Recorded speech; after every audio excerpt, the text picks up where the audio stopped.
ఇంట్లో చీమల్ని, బొద్దింకల్ని, ఎలకల్ని వీటిని ఇబ్బంది పెట్టేస్తున్నాయి, ఇల్లంతా పాడు చేస్తున్నాయి, చాలా ఇబ్బంది అవుతుంది, బట్టలు కొరికేస్తున్నాయి, వాటిని చంపాలా వద్దా, ఇది ప్రశ్న. అయితే దీనికి ఆన్సర్ ఒకటే ఫ్రెండ్స్, ఏ జీవిని వీలైనంత వరకు చంపరాదు. ఎందుకంటే అది మన జీవనంలో మనం ఎలాగైతే ఉన్నామో దాని జీవనంలో అది ఉంది. అది ప్రతి ఒక్కదానికి ఈశ్వరుడు ఇక్కడ అవకాశం ఇచ్చాడు. అందుకని ఏం చేయాలంటే మనము ఇలాంటి చీమలు, బొద్దింకలు, లేకపోతే ఎలకలు ఇలాంటివి వస్తుంటే మీరు ధ్యానంలో కూర్చొని వాటి ఆత్మకు చెప్పాలి. వాటన్నిటికీ సామూహికంగా ఒక ఆత్మ ఉంటుంది. ధ్యానంలో కూర్చొని దయచేసి డిస్టర్బ్ చేయొద్దు, ప్లీజ్ మమ్మల్ని డిస్టర్బ్ చేయొద్దని 2-3 సార్లు వార్నింగ్ ధ్యానంలో చెప్పండి, రిక్వెస్ట్ చేయండి. తర్వాత ఇంకొక ముఖ్యమైన విషయం, మీరు మీ ఇంటిని పరిశుభ్రం చేసుకోండి. ఎప్పటికప్పుడు అడ్డమైన చెత్త వేసి ఇల్లంతా ఎలకలు వచ్చినాయి అంటే ఏం చేస్తాం మరి చెప్పండి?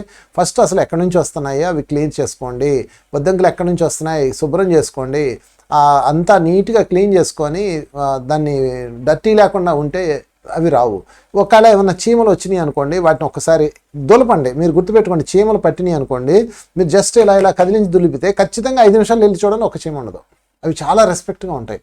అప్పుడు మీరు అవి రాకుండా ప్రికాషన్స్ తీసుకోవాలి. ఆ లక్ష్మణ్ రేఖ వేయడమో, చీమల మందు వేయడమో, వాటి మీద వేసి చంపకూడదు. అవి వెళ్ళిపోయిన తర్వాత వేసి రాకుండా చేసుకోవాలి.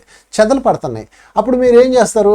చెక్కన్నాక చెదలు పడతాయి, అవి తింటాయి. కాబట్టి మీరేం చేయాలి? చెదలు పట్టకముందే ఆ కిటికీలకి వాటికి చెదల మందుని అప్లై చేసామనుకోండి, ఆ వాసనకి అవి రావు. ఇంకా అలాగా ముందుగా ప్రికాషన్స్ తీసుకొని ఆ జీవులని మనం చంపకుండా ఈ ప్రాబ్లం నుంచి బయటికి రావచ్చు.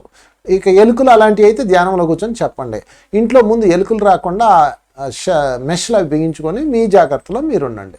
వీలైనంత వరకు ఫైనల్గా ఒక మాటలో దేనిని చంపకండి. ఎందుకంటే ఆ చంపిన కర్మ ఒకటి ఉంటే ఆ చంపానన్న బాధ మిమ్మల్ని హింసిస్తుంది. ఎందుకంటే ధ్యానం చేసేవాళ్ళు, ఇట్లాంటి ఆధ్యాత్మిక మార్గంలో ఉన్నవాళ్ళు చాలా సున్నిత హృదయంతో ఉంటారు. అయ్యో నేను ఈరోజు ఎలకని చంపేశానే, అది పిల్లల్ని పెట్టిందే, నేను బయట ఇసిరేసానే, అది మిమ్మల్ని బాధిస్తూ ఉంటుంది.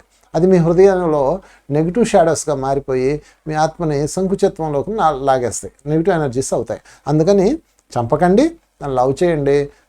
అది నెమ్మదిగా మీకు ఆ ప్రాబ్లం సాల్వ్ అవుతుంది. Thank you.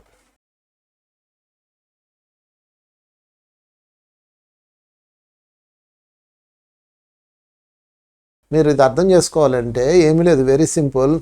నేను శుద్ధ చైతన్యాన్ని, పరమాత్మ స్వరూపాన్ని. పరమాత్మ స్వరూపం చూడాలంటే మీరు ఎక్కడికో పరిగెట్టకండి.